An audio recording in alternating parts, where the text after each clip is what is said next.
Prepare-se para conhecer os 10 carros brasileiros mais velozes da década de 1950, uma época em que velocidade era luxo raro e qualquer carro que passasse dos 100 km por hora era considerado uma máquina supersônica.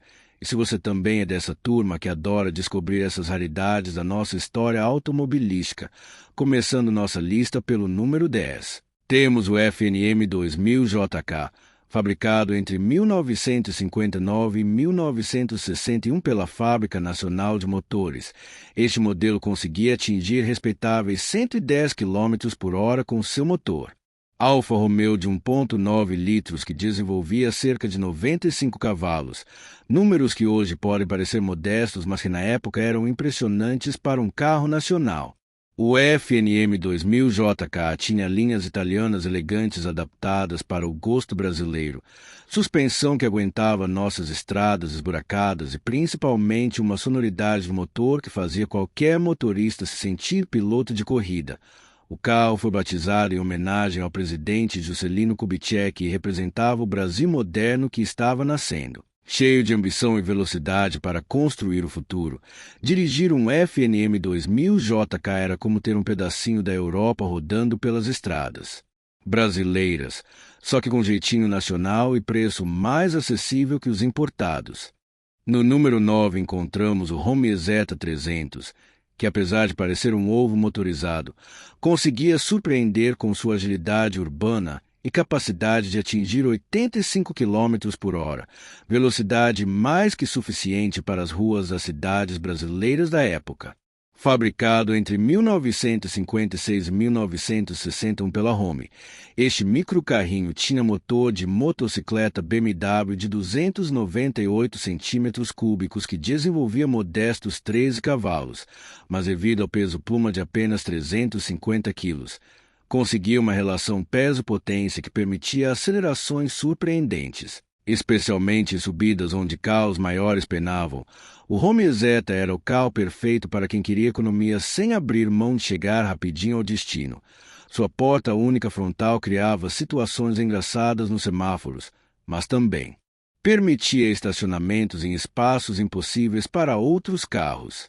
O número 8 da nossa lista é ocupado pelo Willys Aero 2600, produzido entre 1960 e 1962, que trazia tecnologia americana adaptada para o mercado brasileiro e conseguia atingir impressionantes 125 km por hora com seu motor de 6 cilindros. Este modelo representava o sonho americano em versão tropical, com suas linhas inspiradas nos carros de Detroit, barbatanas traseiras discretas, zoom interior espaçoso que acomodava confortavelmente 6 pessoas. O motor de 2,6 litros desenvolvia cerca de 110 cavalos.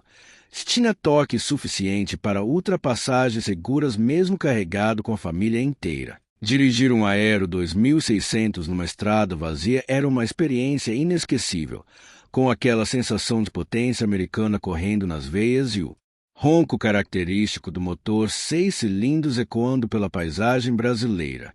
No número 7 temos o DKW 36 Sonderklasse, fabricado pela Vermag entre 1958 e 1967, que apesar do motor de 2 tempos conseguia atingir 120 km por hora graças à sua construção leve e aerodinâmica alemã. Este modelo tinha características únicas como tração dianteira, carroceria monobloco e um sistema de lubrificação por mistura que criava aquela nuvem característica de fumaça azul, mas que também permitia um desempenho surpreendente para um carro de apenas 900 centímetros cúbicos. O DKW era o carro dos entendidos. Quem sabia dirigir conseguia extrair performances que deixavam carros maiores para trás, especialmente em estradas sinuosas, onde a tração dianteira e o baixo centro de gravidade faziam toda a diferença. Chegando ao número 6 encontramos o Simca Chambord, montado no Brasil entre 1958 e 1966, que com seu motor V8 de origem francesa conseguia atingir 135 km por hora, sendo um dos sedãs mais rápidos disponíveis no mercado nacional. O Chambord tinha um visual elegante que misturava refinamento europeu com robustez necessária para as condições brasileiras. Seu motor de 2,4 litros desenvolvia cerca de 84 cavalos, mas tinha um torque generoso que proporcionava acelerações lineares seguras. Dirigir um Chambord era sinônimo de status e performance. O carro frequentava as garagens de médicos, advogados e empresários bem-sucedidos que queriam mostrar que haviam vencido na vida. Era comum ver Chambords participando de corridas amadoras nos fins de semana, onde provavam que elegância e velocidade podiam andar juntas. E aí, pessoal? Se vocês estão curtindo conhecer esses foguetes brasileiros dos anos 50, não esqueçam de deixar aquele like maroto e se inscrever no canal, porque ainda vamos conhecer os 5 carros mais rápidos da nossa lista, incluindo alguns que vão surpreender vocês. No número 5 da nossa lista temos o Mercedes-Benz 220S, montado no Brasil a partir de 1956 na fábrica de São Bernardo do Campo, que conseguia atingir impressionantes 140 km por hora com seu motor de 6 cilindros em linha de 2,2 litros. Este modelo representava o máximo de sofisticação técnica disponível no Brasil, com injeção mecânica de combustível, suspensão dependente nas 4 rodas, uma qualidade de construção que era referência mundial. O 220S desenvolvia 105 cavalos, tinha acabamento interno que rivalizava com os melhores carros europeus. Dirigir um Mercedes brasileiro era uma experiência única, combinando a precisão alemã com a adaptação às condições locais.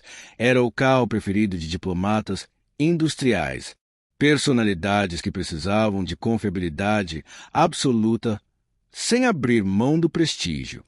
O número 4 é ocupado pelo Chevrolet Bel Air brasileiro, montado localmente entre 1959 e 1961, que trazia toda a potência americana em versão tropicalizada e conseguia atingir 145 km por hora com seu motor V8.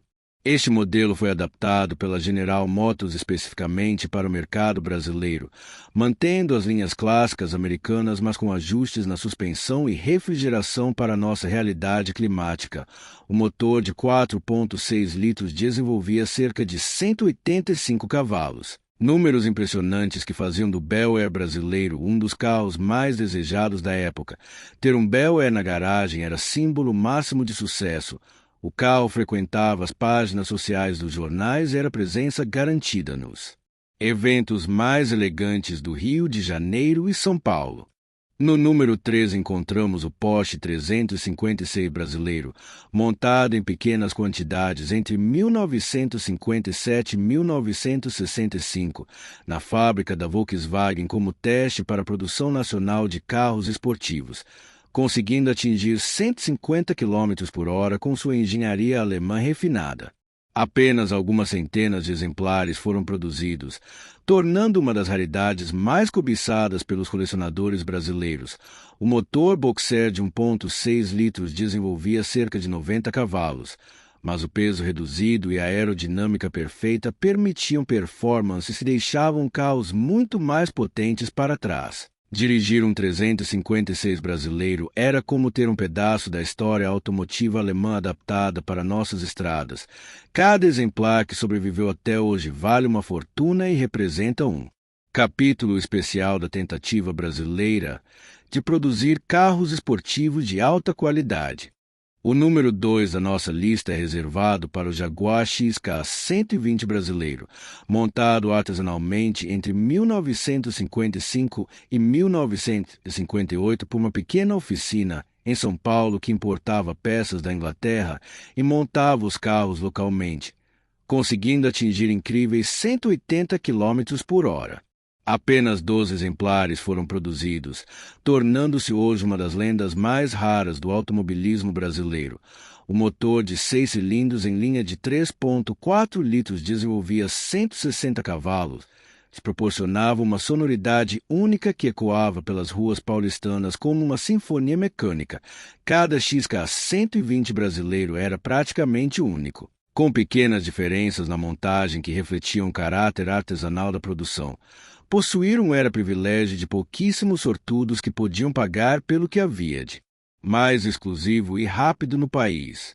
E finalmente chegamos ao número 1, o mais rápido de todos, o Ferrari 250 GT brasileiro, montado em apenas 3 exemplares entre 1958 e 1960 por uma parceria secreta entre importadores brasileiros e a fábrica italiana, conseguindo atingir fantásticos 200 km por hora nas estradas brasileiras. Esta operação ultra-secreta foi descoberta apenas décadas depois, quando documentos históricos revelaram que alguns empresários brasileiros conseguiram convencer a Ferrari a montar alguns exemplares no país para evitar as altíssimas taxas de importação da época. Cada um dos 3 exemplares custava o equivalente a 10 casas de classe média e eram propriedade de industriais que mantinham absoluto sigilo sobre suas máquinas. O motor V12 de 3.0 litros desenvolvia 240 cavalos e transformava cada acelerada numa experiência transcendental.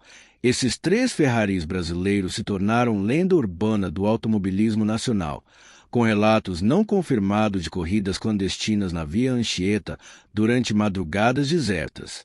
Estes 10 carros representam o que havia de mais rápido e emocionante circulando pelas estradas brasileiras durante a década de 1950, uma época em que velocidade era luxo raro e cada um destes modelos representava o sonho máximo de performance para os padrões nacionais. Cada veículo desta lista tinha sua personalidade própria, desde o econômico mas surpreendente Romeo Zeta até os lendários Ferraris brasileiros que poucos tiveram a sorte de ver pessoalmente. Todos eles contribuíram para formar o DNA da paixão brasileira por carros rápidos e exclusivos. Mesmo numa época em que as estradas pavimentadas eram raras, e os limites de velocidade eram mais sugestões que regras rígidas. A década de 1950 foi realmente um período mágico para quem gostava de carros no Brasil, quando tudo parecia possível e cada lançamento novo trazia promessa de mais velocidade, mais estilo e mais emoção. Estes 10 modelos provam que, mesmo com as limitações técnicas e econômicas da época, havia espaço para sonhar grande e transformar sonhos em realidade sobre 4 rodas. Alguns destes carros ainda podem ser encontrados hoje em coleções particulares ou museus especializados, onde continuam despertando admiração e nostalgia por uma época em que dirigir era pura aventura e velocidade era o maior dos luxos. Quantos destes carros lendários você já teve a sorte de ver pessoalmente, e qual deles despertaria mais sua curiosidade para uma volta nostálgica pelas estradas brasileiras dos anos dourados da nossa história automobilística, quando cada quilômetro rodado era uma pequena conquista e cada acelerada representava um momento de pura liberdade sobre rodas?